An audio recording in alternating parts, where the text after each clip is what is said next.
Good morning, Riverhawks. I'm Ananya. And I'm Emma. Please stand for the Pledge of Allegiance. Raise the flag, put your right hand over your heart, ready, begin. I pledge allegiance to the flag of the United States of America and to the republic for which it stands, one nation, under God, indivisible, with liberty and justice for all. Please be seated. Hey Riverhawks! From the tech in our backpacks to the very streets we walk on, we are living in a world of incredible inventions. Let's take a look at some of these inventions from the past years and try to guess which inventions are older. Number 1. Which invention is older, the telephone or the smartphone? The answer is the telephone. Alexander Graham Bell invented the first telephone in 1876. The smartphone wasn't invented until 1992 with the IBM Simon. From the television and fax machine, try to guess which one was invented earlier. The answer is a fax machine, created in 1843, which came 33 years before the television was created in 1876. Number 3. Which one is older, the dishwasher or the toaster? The answer is a dishwasher, created in 1886, while the toaster was invented in 1893. Number 4. Which invention is older, the lighter or the match? The answer is a lighter, which was first invented in 1823, while the match was invented just 3 years after in 1826. Can you guess which type of car was invented earlier, the electric car or the gasoline car? Surprisingly, the answer is an electric car, first invented in 1828 by Hungarian investors. The gasoline car was created sometime later, in the year 1885. Number 6. Which one is older, the watch or the alarm clock?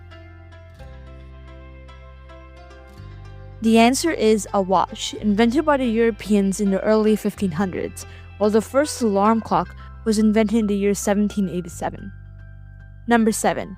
Moving on a little bit to more modern inventions, was the Walkman invented first or was the GPS satellite invented first? The answer is the GPS satellite in the year 1978, invented just 1 year before the first Walkman coming in 1979. Lastly, which is older, Google or Amazon? The answer is Amazon, which was founded in 1994, while Google was founded in 1998.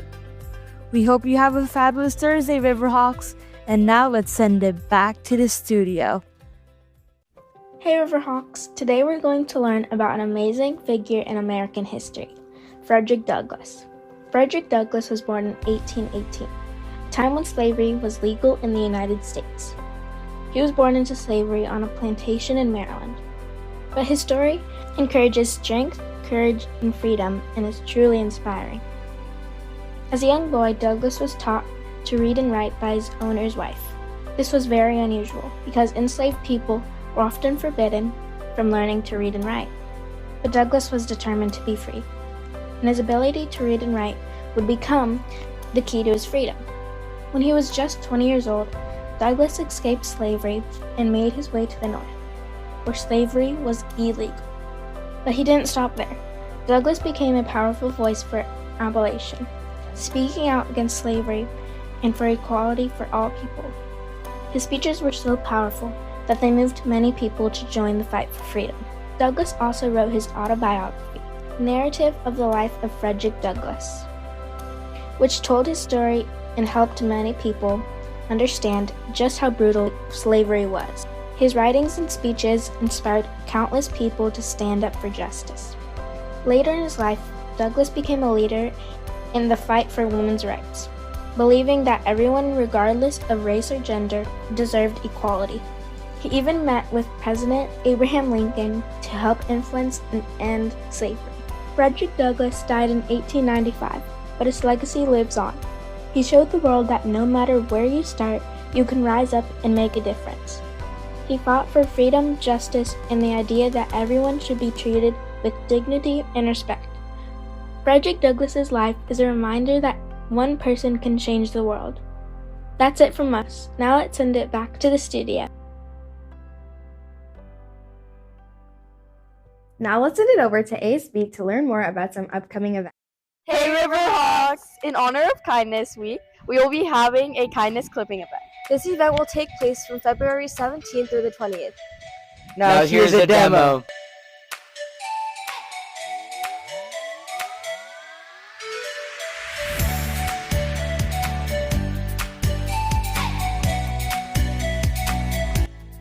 Kindness matters. Make sure to pass the clip on. Hope to see you participating. February 20th, ASB will be hosting a USA Spirit Day.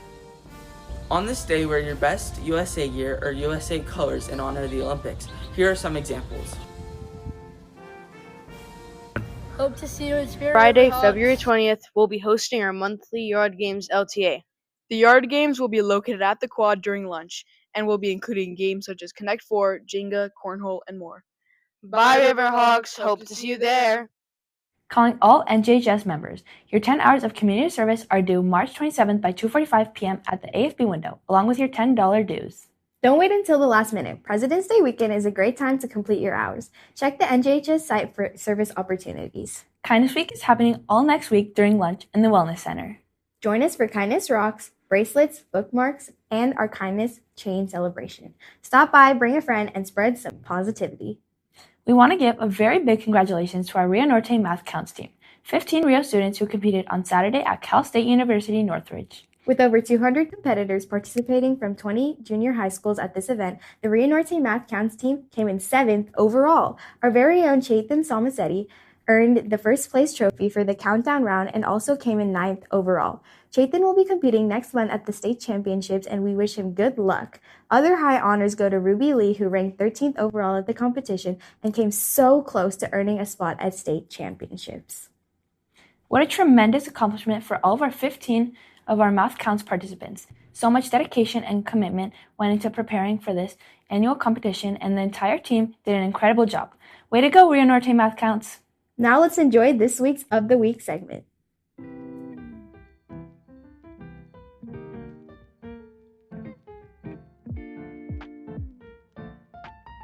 So Maddie, what's your go-to Starbucks order? A strawberry acai lemonade blended.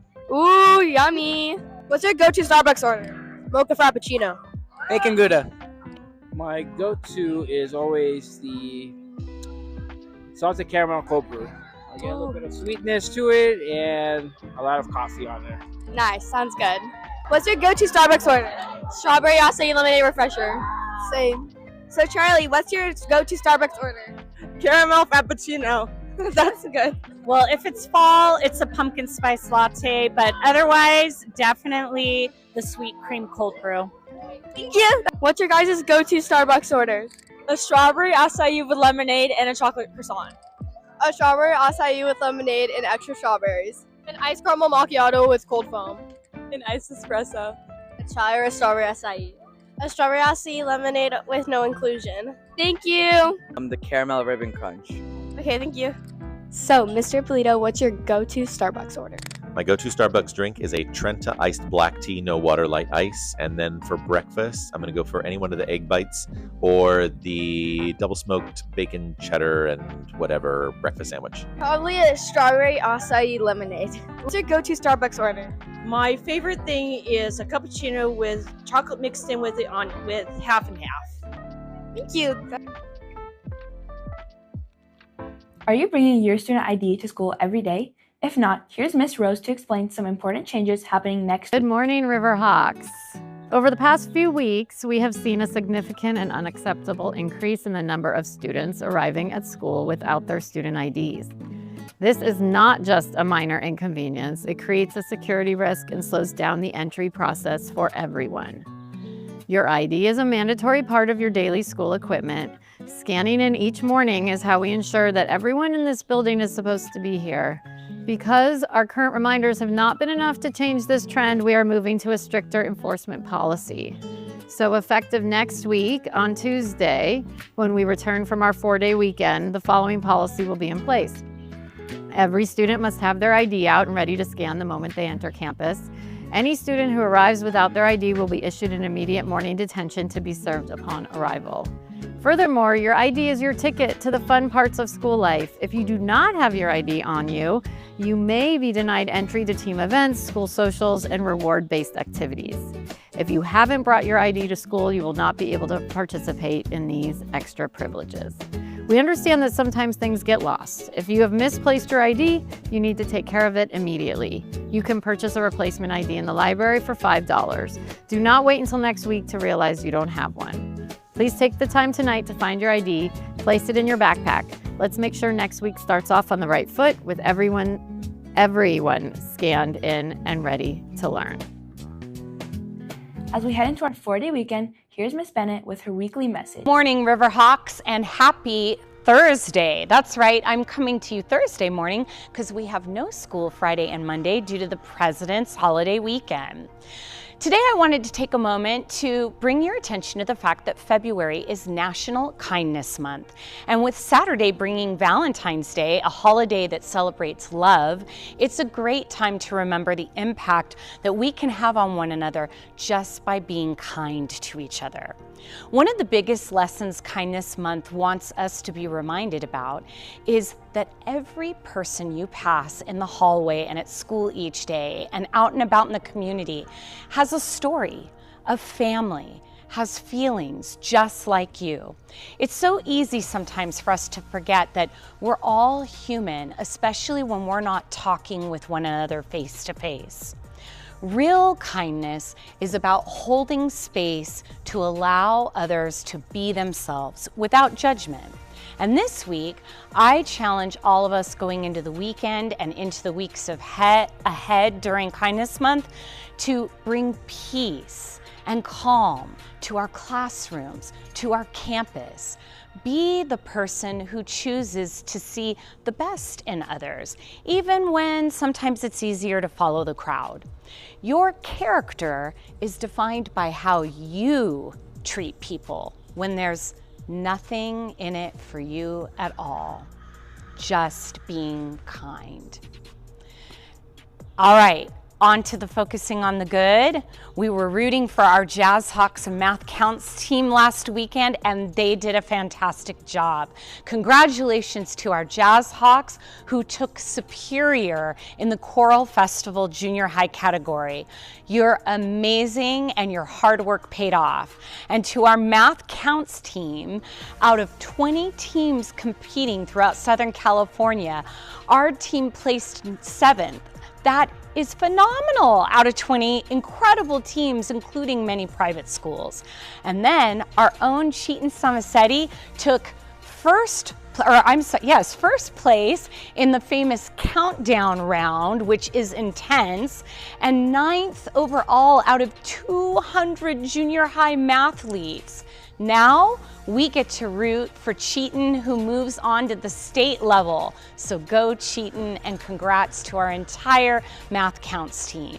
Also, shout outs of appreciation to Mr. Gilbert, who oversees the Jazz Hawks, and Mrs. Groller, who oversees the Math Counts team. Have a wonderful extended holiday weekend, Riverhawks.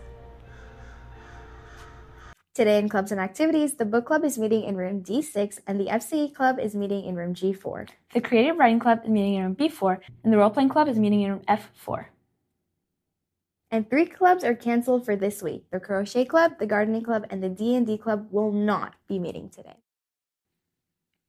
And finally, here's your daily dose of positivity. Change will not come if we wait for some other person or if we wait for some other time. We are the ones we've been waiting for.